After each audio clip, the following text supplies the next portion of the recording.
I've often given talks to non-vegans, and I've often tried this little experiment where I ask people to draw a farm. Just give them a blank piece of paper, no clues, and just say, can you draw me a farm? Of course, it's interesting because here is where you get the reproduction, the replication of the things that they've seen in their early books. So this is the kind of farm they draw. Of course, it's a lot simpler than this. It's just usually a line drawing. But the interesting thing is this is their mind's eye farm in several ways. It's the farm that they know about, or it's the farm that they think they know about, or it's the farm that they want to know about. And of course, we have to allow for the fact that there's going to be some cultural differences here, also differences from country to country, and also between the rural and the urban, that kind of thing. There tends to be some pretty common themes in these mind's eye farm drawings. For example, they're overwhelmingly happy places. They're full of contented other animals, often with no humans present at all. But if they are, then they're all happy together and at peace. In these drawings, just like in the books, other animals are not in cages. They all have homes in which they live. And they all live in family units, parents and children together, having a fun time down on the farm. And going back to the lack of end use in the Market Day board game, there's also no suggestion of end use in these drawings. No slaughterhouse trucks, no other animals being killed, nothing like that whatsoever. So, what to make of all this? I tend to use the work of a psycholinguistic professor called Stanley Sapon for this. Really kind of interesting. He's got this idea of a two-tier value system, which we socialise into children generation after generation. So Sapon is interested in the cultural transmission of social values. He's particularly interested in what we say to children about the moral status of other animals.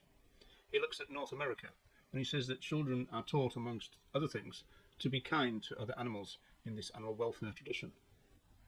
Sapon talks about a syllabus of norms and values which are passed on generationally.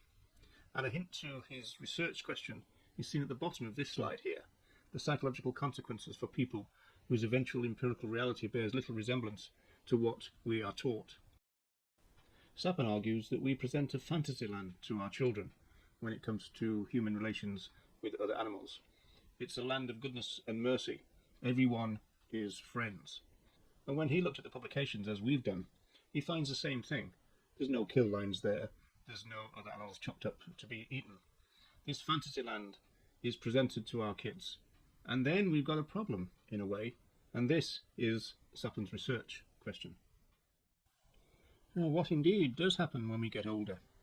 Our parents and carers tend to let us into the dirty little secret that the relations between ourselves and other animals are not so rosy after all. The land of goodness and mercy is in fact a land of animal use and systematic rights violations. We teach children that other animals have a status dependent on our use of them, their utility to us. We play the category game with our kids. Some other animals are now not friends, but food. Some are for our entertainment, or maybe items of clothing. Some are vermin, and they must be killed. Some must be culled, for their own good, of course. We change the rules of the game. Sapon suggests that it's not psychologically beneficial for us to have created this two-tier value system. But in some senses, we don't have any choice. We protect our children from knowledge, and then, slowly, we have to let them in on the realities of life. And the reality is that we use and we exploit and we oppress other animals routinely.